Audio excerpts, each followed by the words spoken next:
So for our, the first two applications we're going to aim for in humans are restoring vision. And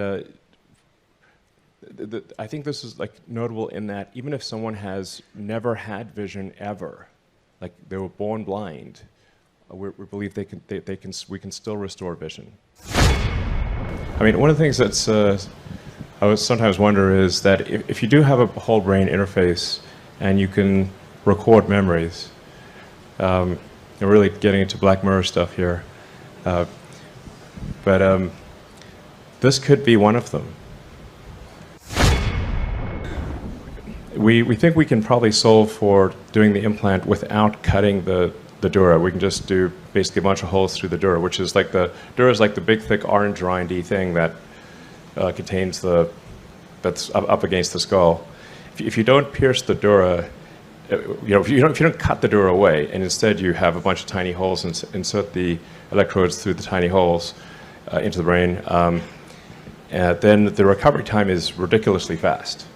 You're not really losing much in the way of cerebrospinal fluid. You could, in theory, this could be like the whole thing could be a 10-minute operation, like LASIK. If we could place electrodes into the spinal cord, say in a motor pool adjacent to lower motor neurons, we could stimulate those neurons, activating them, and in turn causing the muscle to contract and movement to occur. Okay, so here's a pig walking on a treadmill, and you may have seen something like this before in a previous Neuralink presentation. But unlike before, this pig has more than one Neuralink device. There's a device in the brain, but there's also one in the spinal cord. And we can stream neural data from these devices in real time and use them to do things like decode the movement of the joints of the pig. So here you can see on the left a time series of the hip, knee, and ankle, and we're decoding those movements. So this is super cool, but that's actually not what we want to do. We want to go in the other direction. We would like to stimulate the spinal cord and cause movement to occur. Okay, so let's stimulate an electrode. So here's one electrode on one thread that when we stimulate causes a flexion movement of the leg. So on the left, you can see the movement of the joints, and you can also see the time series of the stimulation pattern in yellow.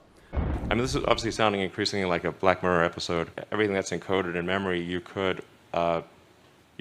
You could basically store your memories as a backup and restore the memories. And ultimately, you could potentially download them into a new body or into a robot body. The future is going to be weird. Instead of another book, I'll recommend a TV series. I think that Black Mirror is maybe the best science fiction TV show of the last year. The reality is that almost everyone, over time, will develop brain and spine problems. These range from minor to very severe, but if you live long enough, everyone's going to basically have some kind of neurological disorder. And these range from memory loss to brain damage. But the thing that's important to appreciate is that an implantable device can actually solve these problems. I would presume it would be consensual, because you definitely don't want just people, sending stuff into your brain without your consent. Have to solve the wiring problem, and so there are people, like Elon Musk, who are trying to work on closed-loop systems where the read of the brain and the input into the brain all happens within the brain in an implant that then is actually a very small implant that's put just underneath the skull.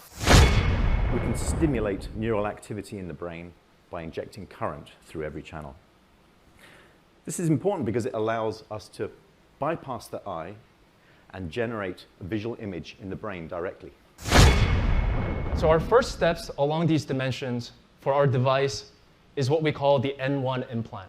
It's a size of about a quarter, and it has over 1,000 channels that are capable of recording and stimulating.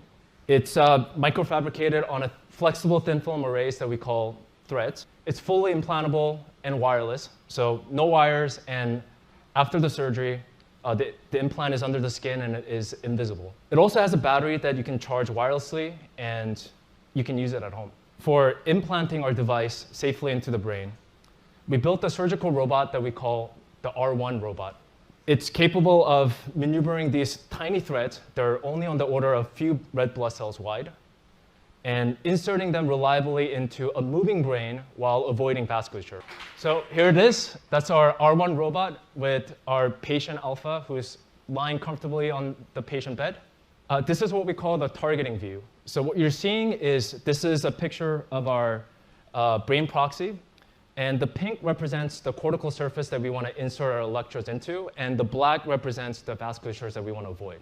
So this is another view, real quick. On the left is the view of the insertion area, and on the right, what the robot's going to do is it's going to peel the array, the threads, one by one from its silicon backing, and insert it into the targets that we predetermine in the targeting view. So.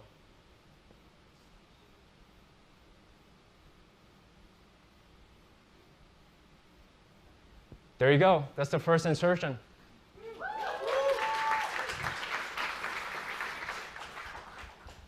So we're going to see a couple more insertions. The whole process of inserting about 64 threads in our first product is going to be around 15 minutes for this robot.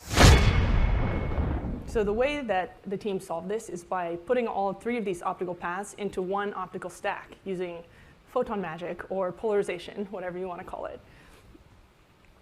And that enables us to do vessel avoidance in real time. So as I mentioned, the brain is moving, and where we place targets in the beginning may not be where you want to insert at the moment the needle is going down there. So the robot can actually detect the vessels and then determine if we're going to insert onto a vessel or not, if it's safe to insert. And then that way we can avoid inserting onto major vessels. So for persons with spinal cord injury, the connection between the brain and the body is severed. The brain continues functioning normally, but it's unable to communicate with the outside world. You've already heard about how we can use the N1 link as a communication prosthesis to help someone with spinal cord injury. In addition to doing sequences, we can also achieve sustained movement. These are powerful muscle contractions of the sort that you might need for standing or other load-bearing activities and are really crucial for interacting through the world. I just would like to highlight what you said about the European Chips Act, because it's an important step to create the physical brain for digitalization and to have it located to a certain extent in Europe. I also, your reference to the Club of Rome report, the forum at that time launched actually the Club of Rome report. I would presume it would be consensual, because you definitely don't want just people, sending stuff into your brain without your consent. Can you imagine that in 10 years when we are sitting here, we have an implant in our brains, and I can immediately feel, because you all will have implants, and we measure your brain waves, and I can immediately tell you how the people react, or I can feel how the people react to your answers. Is it imaginable? I think that is imaginable. I think I think you can imagine that. You can imagine, well, you're going to be sort of transplanted into the internet, so to speak, to live forever in a digital realm.